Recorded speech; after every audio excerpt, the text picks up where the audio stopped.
জাতিসংঘের সাধারণ অধিবেশনে ইসরায়েলি প্রধানমন্ত্রী বেনিয়ামিন নেতানিয়াহুর ভাষণের প্রতিবাদে ব্যাপক বিক্ষোভ হচ্ছে নিউ ইয়র্কে টাইমস স্কয়ার এবং জাতিসংঘের দপ্তরের কাছে। এই বিক্ষোভে অংশ নেন শত শত মানুষ।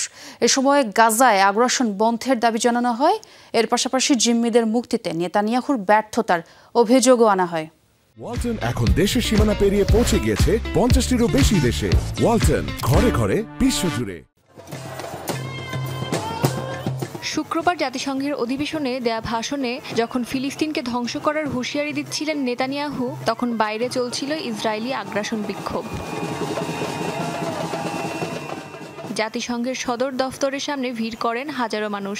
গাজার হামলা বন্ধের দাবিতে সাধারণ মার্কিন নাগরিকরা অংশ নেন এই প্রতিবাদ সমাবেশে।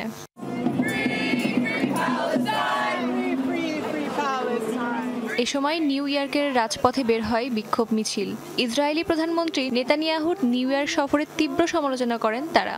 বিক্ষোভকারীদের অভিযোগ, গাজার আগ্রাসন চালাতে সবচেয়ে বেশি সহায়তা দিয়ে এসেছে যুক্তরাষ্ট্র। এটা একটা গণহত্যা। একজন যুদ্ধাপরাধী এই অধিবেশনে এসেছে, এটা আমাদের জন্য লজ্জাজনক। আমি চাই যুক্তরাষ্ট্র এই গণহত্যায় অর্থ সহায়তা দেয়া বন্ধ করুক। ধর্মকে হাতিয়ার বানিয়ে এই গণহত্যা বন্ধ হওয়া জরুরি। ইহুদি ধর্ম পুরুষ, মহিলা এবং শিশুদের হত্যার কথা বলে না। বিক্ষোভে অংশ নেন অনেক ইহুদিও। হামাসের হাতে বন্দি জিম্মিদের মুক্তিতে নেতানিয়াহুর বিরুদ্ধে ব্যর্থতার অভিযোগ আনেন তারা। আমি একজন ইহুদি হয়ে গাজায় যুদ্ধ বন্ধের দাবি জানাতে এসেছি। ইসরায়েলের সবাই শান্তি চায়। আমরা আমাদের জনগণকে খুন, ধর্ষণ, নির্মম নির্যাতন করতে দিতে পারি না। আমরা শান্তিতে থাকতে চাই।